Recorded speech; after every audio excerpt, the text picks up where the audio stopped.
ఈరోజు irrigation minister Harish Rao గారు, chief minister KCR గారు, వీళ్ళిద్దరిని ఊరేసిన, నేను అథారిటీగా చెప్తున్నా, వాళ్ళిద్దరిని ఈ జలాల విషయంలో చేసిన అన్యాయానికి హరీష్ రావు గారిని, కేసీఆర్ గారిని ఊరే తీసినా తప్పు లేదు.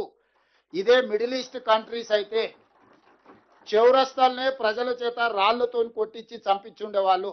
మనది ప్రజాస్వామిక దేశం కాబట్టి ప్రజాస్వామ్య బద్ధంగానే ఎవరినైనా శిక్షించాలి కాబట్టి కసబును కూడా మనము చాలా రోజులు జైల్లో పెట్టి బిర్యానీ పెట్టి విచారణ చేసి ఉరి తీయాల్సి వచ్చింది.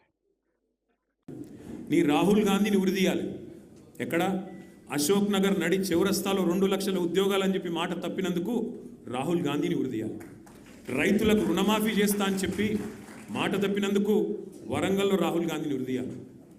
బీసీలకు 42% రిజర్వేషన్ అని చెప్పి మాట తప్పినందుకు మీ నాయకత్వాన్ని, కాంగ్రెస్ నాయకత్వాన్ని, రాహుల్ గాంధీని, రేవంత్ రెడ్డిని కామారెడ్డిలో ఉరి తీయాలి.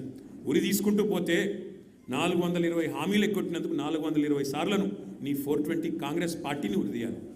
కేసీఆర్ గారిని పట్టుకొని నోటికొచ్చినట్టు మాట్లాడుతూ పనికి మాలిన చెత్తవాగుడు వాగుతూ నిన్న శాసనసభలో ఆయన మాట్లాడిన మాట బాధ ఎక్కడ అంటే, సరే ముఖ్యమంత్రి ఒక అర్భకుడు, అంగుష్టమాత్రుడు, ఒక నికృష్టుడు, ఇవన్నీ మనకు తెలుసు. సర్వభ్రష్ట ప్రభుత్వానికి ఇవాళ అధినేత ఈ ముఖ్యమంత్రి.